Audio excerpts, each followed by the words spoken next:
السلام عليكم ورحمة الله وبركاته، وأهلا بيكم معايا فيديو جديد من وي. رمضان كريم وكل سنة وانتم طيبين، وإن شاء الله يا رب ينعاد عليكم وعلينا وعلى الأمة الإسلامية والعالم كله بالخير واليمن والبركات.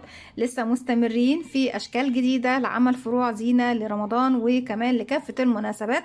النهاردة هشرح معاكم طريقة عمل وحدة سهلة جدا وبسيطة لعمل فرع زينة بشكل جديد. أتمنى تكون سهلة وبسيطة عليكم وكمان تنول أعجابكم. فضلا ليس أمرا، ما تنسوش إذا عجبكم الفيديو تدعموني بلايك وشير وسبسكرايب. بسم الله الرحمن الرحيم. بنشتغل فروع الزينة بتاعتنا ببقايا الخيوط، أي خيوط متوفرة عندنا، صوف أو قطن أو سلسلة أو أي نوع احنا حابين نشتغل بيه. هشتغل معاكم خيط صوف متوسط سمك مع إبرة رقم 3.5 مليمتر. بسم الله الرحمن الرحيم. في البداية بنبتدي نسيب مسافة من الخيط، وعلى 2 من الأصابع ابتدي أكون دائرة سحرية. هلف الخيط وارجع تاني للخلف واجي تاني للأمام، أجيب الخيط عكس بعضه وارجع تاني للخلف زي ما احنا شايفين، والف ايدي الناحية التانية. هنا بيكون اتكون عندي حلقتين، بنزل تحت الحلقة الاولى وبسحب الحلقة التانية من تحتها والف ايدي الناحية التانية، وواحدة واحدة اطلع الخيط من على ايديا واتاكد ان طرفين الخيط داخلين داخل الدائره السحريه. طرف خيط البدايه حافظي عليه عشان نقفل الدائره السحريه في النهايه مع بعض، اما طرف الخيط المتصل بالبقره او الشله ببتدي ارفعه على الايد عشان اشتغل. مش هقدر اشتغل داخل الدائره قبل ما اقفلها، بيكون عندي على الابره حلقه. بسم الله الرحمن الرحيم. بسحب الخيط واخرج منها، كده بكون عملت سلسله او شغلت سلسله. السلسله دي بتكون هي اللي بتقفل الدائره السحريه. لو حاسه ان مركز الدائره واسع شويه، ده يشدي خيط البدايه هيضيق لك سنتر الدائره. هبتدي ارتفع كمان سلسلة، وهعتبر السلسلتين دول مجرد سنادة تسند لي الغرزة، مش حاجة من العدد اللي انا هبتدي اشتغله. داخل فراغي داخل الدائرة السحرية هبتدي اشتغل 12 غرزة عمود بلفة، وزي ما قلنا وبأكد تاني مع بعض ان سلسلتين الارتفاع مش بعتبرهم من العدد، مجرد سنادة بس تسند الغرزة وتوصلني لطول مقارب لطول الغرزة اللي انا هبتدي اشتغلها. ازاي بشتغل العمود بلفة؟ بيكون عندي على الابرة حلقة، بلف الخيط لفة واحدة اصبح معايا حلقتين، بدخل داخل الدائرة اسحب الخيط واخرج منه، بقى معايا على الابرة 3 حلقات، هسحب الخيط واخرج من حلقتين، هيتبقى معايا 2، هسحب الخيط وهخرج منه. كده عمود 2 3، وبكمل لغاية ما يكون معايا 12 عمود بلف. في نهاية السطر بقى معايا بسم الله 1 2 3 4 5 6 7 8 9 10 11 12. في النهاية خيط البداية ببتدي اشده، اقفل منتصف او سنتر الدائرة. لو انت حابة ان المنتصف يكون واسع شوية سيبيه فراغ شوية، لكن لو مش حابة اقفليه خالص وضيقي المركز بالشكل ده. هبتدي فوق اول غرزة السلسلتين ملناش علاقة بيهم، فوق اول غرزة بدخل تحت حرف الفي تحت الضلعين، وبضيف معايا كمان خيط البداية ابتدي اشتغل عليه واخفيه معايا وانا بشتغل. اسحب الخيط واخرج من تحتهم وتحت الحلقة اللي عندي على الابرة بغرزة منزلقة. هبتدي ارتفع سلسلتين وكالمعتاد بردك، وبرجع اكرر كلامي ان السلاسل دي مش اي حاجة خالص عندي، ملهاش اي اعتبار، ما بعتبرهاش اي ارتفاع. انا مجرد بس يعني مش بعتبرها من العدد، هي مجرد سنادة تسند الغرز بتاعتي اللي هبتدي اشتغلها. فوق كل غرزة هبتدي ادخل اشغل عمود بلفة واحد، كده عمود، وبعد كده هاخد سلسلتين مسافة 1 2، ارجع الف الخيط على الابرة واروح للفراغ اللي بعده، عمود بلفة واحد وسلسلتين 1 2، كمان بكرر خيطك اللي انت بتخفيه بتسحبيه معاكي في الخلف، عمود سلسلتين، وبالنهاية طبعا بيكون معايا 12 عمود و12 فراغ، في كل فراغ سلسلتين مسافة. في نهاية السطر زي ما احنا شايفين ببتدي اروح لأول غرزة اشتغلتها واقفل بغرزة منزلقة. هبتدي امشي لغاية السلسلتين بمنزلقة كمان. انا مش هشتغل فوق الاعمدة نهائي، انا هشتغل فين فوق السلسلتين، هرتفع سلسلتين وزي ما قلنا هي مجرد سنادة بس مش هعتبرها من العدد، وداخل كل سلسلتين هبتدي اشتغل 4 عمود بلفة واحدة. ده 1 2 3 4، وارجع تاني فوق بسيب العمود واشتغل هنا 4 عمود 4 عمود 4 عمود 4 عمود لغاية ما بوصل لنهاية السطر. رجعت لكم تاني، وزي ما احنا شايفين فوق كل سلسلتين كنت بشتغل 4 عمود بلفة. فوق اول عمود اشتغلته ببتدي اقفل بغرزة منزلقة سليب ستيتش، في نفس المكان اللي انا واقفه فيه هبتدي ارتفع سلسله. انا طبعا واقفه فوق العمود وانا مش عايزه اشتغل فوق العمود، انا عايزه اشتغل في الفراغ اللي ما بين كل 4 عمود و4 عمود. هرجع كده بايدي، انا معايا على الابره حلقه، برجع بايدي للفراغ ده لما بين الاعمده الاربعه والاربعه، هدخل اسحب الخيط واخرج. معايا على الابره حلقتين، هسحب الخيط وهخرج منهم بغرزه حشو.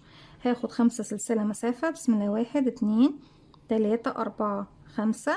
هسيب الاعمده الاربعه، انا عندي كده 1 2 3 4، وفي المسافه اللي ما بينهم وبين الاربعه اللي بعدهم بنزل من تحت كده اسحب الخيط واخرج واشغل غرزه حشو. بكرر 1 2 3 4 5. هنسيب الأربعة عمود، وفي المسافة اللي ما بينهم وبين الأربعة اللي بعدهم بدخل أسحب الخيط وأخرج. معايا على الإبرة حلقتين، هسحب الخيط وأخرج منهم بغرزة حشو، وبكرر 5 سلسلة حشو 5 سلسلة حشو لغاية ما أوصل لنهاية السطر. في نهاية السطر بعد ما اشتغلت آخر 5 سلسلة بروح بقى فين، أنا مش هروح هنا أعمل حشو تاني، أنا هنا كده كده اشتغلت غرزة حشو. فوق غرزة الحشو دي بدخل واقفل بغرزة منزلق، اسحب الخيط واخرج من تحت حرف الفي الخاص بيها، بس مش عايزة طبعا اسحب الخيوط معايا.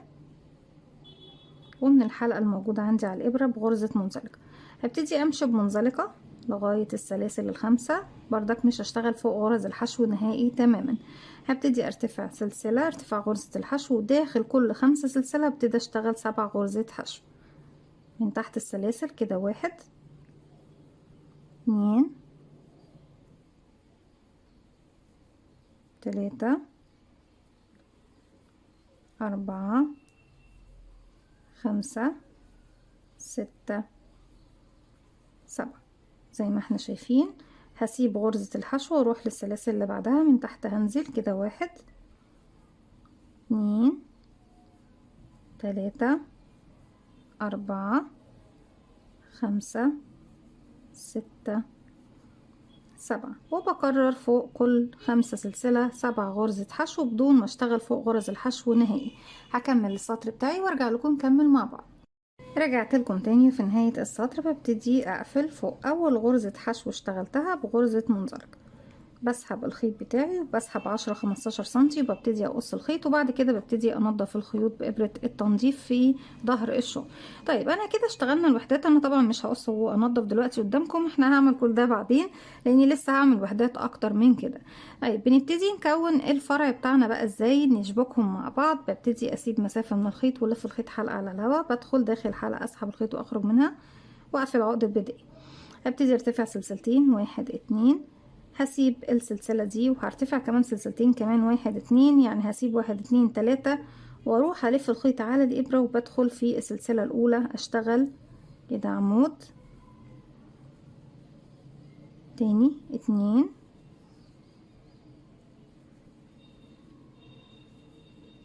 3 4 5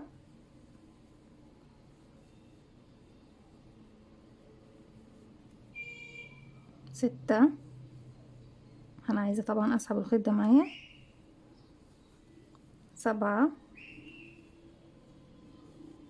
8 9 10، ولغاية طبعا ببتدي اشتغل اعمدة لغاية ما اوصل لاول عمود تاني، يعني ممكن 10 ممكن 12 زي ما ايه تقفل معانا الدائرة وهي مرتاحة. وبعد كده بقفل بغرزة منزلق. هنا بيكون هنا بداية الفرع بتاعي بالشكل الدائري ده زي ما احنا شايفين.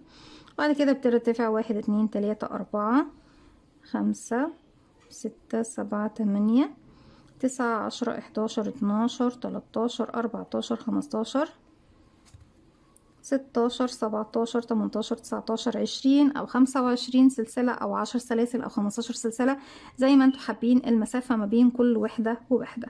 انا طبعا بعد ما بنضف الخيوط بتاعتي بجيب اي وحدة هبتدي اشبكها، وبعد بقى انا عندي هنا 1 2 3 ورقم 4 بدخل من تحت حرف الفي.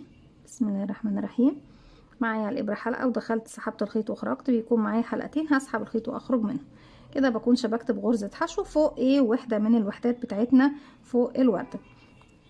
تاني بكرر نفس العدد هو 1 2 3 4 5 6 7 8 9 10 11 12 13 14 15 16 17 18 19 20، واجيب الوحدة التانية بردك في اي ضلع هشبك فيه بعد 1 2 3 ورقم 4. طبعا الغرزة اللي في المنتصف يا بنات سنتر الغرز هبتدي اشغل غرزة حشو، وفي النهاية 20 1 2 3 4 5 6 7 8 9 10 11 12 13 14 15 16 17 18 19 20. بفضل بقى اشبك يعني 20 سلسلة واشبك زي ما احنا شايفين، 20 سلسلة واشبك لغاية ما بخلص كل الوردات الموجودة عندنا زي ما احنا شايفين بنفس الطريقة. طيب في نهاية الشغل هبتدي ارتفاع 1 2 3، هسيب التلاتة غرزة سلسلة وهلف الخيط واروح للغرزة اللي بعدها، او لو مش عايزين نشتغل في الغرزة اللي بعدها لان هتكون من ضمن ال20 اشتغلوا كمان سلسلة، هنسيب تلاتة ونروح للغرزة اللي بعدهم نشتغل 10 غرزة عمود كده. بسم الله، 1 2 3 4 5. عايزة اروح للجهة التانية هبتدي اشتغل كده اهو، 6 7 8 9 10 واقفل بغرزة منزلقة. طبعا هو هنا الشكل هنا هيكون مشدود كده، لكن احنا لو مش عايزين ده هنبتدي نعمل ايه زي ما احنا شايفين. بصوا بعد ما خلصنا العمود رقم 5 هبتدي اشبك الخيط بتاعي. بصوا هاجي هنا اهو يا بنات، هسيب من السلاسل دي 1 2 ورقم 3 هدخل اسحب الخيط واخرج بغرزة منزلقة بالشكل ده، وابتدي اكمل بقى ايه ال5 بتوعي كده. 1 2 3 4 5. اصبح كده انا معايا، بصوا الشغل هتلاقوه ممسوك بالشكل ده مع السلاسل وليه بداية زي ما بالظبط انا عندي هنا الدائرة اللي في الاول دي ليها بداية اهو. بصوا بدايتي بتكون في المكان ده مش في الداخل ولا حاجة. وبعد كده بقفل بمنزلقة فوق اول غرزة عمود بلفة ارتفعتها وبسحب، هسيب 10 سنتي من الخيط واقص الخيط، وبعد كده بإبرة التنظيف ابتدي انضف الخيوط بتاعتي داخل الشغل زي ما احنا شايفين. بس نعدل السلاسل بتاعتنا كده اهو. بتكون دي الدائرة اللي في بداية الشغل. بتبتدي تعلقي بقى الدايرة دي، الفراغ دوت بتعلقيه في المسمار اللي هو بيكون بشكل حرف ال او بتعلقيه على اي حاجة طبعا موجودة عندك. وبيكون دي فكرة الفيديو بتاعنا النهاردة، فكرة جديدة وسهلة وبسيطة لعمل فرع زينة سواء لرمضان الكريم او لكمان اي مناسبة موجودة عندنا في البيت. وممكن كمان البنات اللي بتحب تعمل مشروعات تعملي مشروعات الفروع زينة باكتر من شكل زي ما نزلنا مع بعض اكتر من شكل، وان شاء الله لسه هنزل معاكم اكتر من شكل كمان. اتمنى فكرة الفيديو تكون سهلة وبسيطة عليكم وكمان تنول اعجابكم. فضل ليس امرا، ما تنسوش اذا عجبكم الفيديو تدعموني بلايك وشير وسبسكرايب واستنوني في فيديو جديد من وي. متنسوش كمان تفعلوا زرار الجرس يوصلكم مني كل جديد. السلام عليكم ورحمة الله وبركاته، كل سنة وانتم طيبين.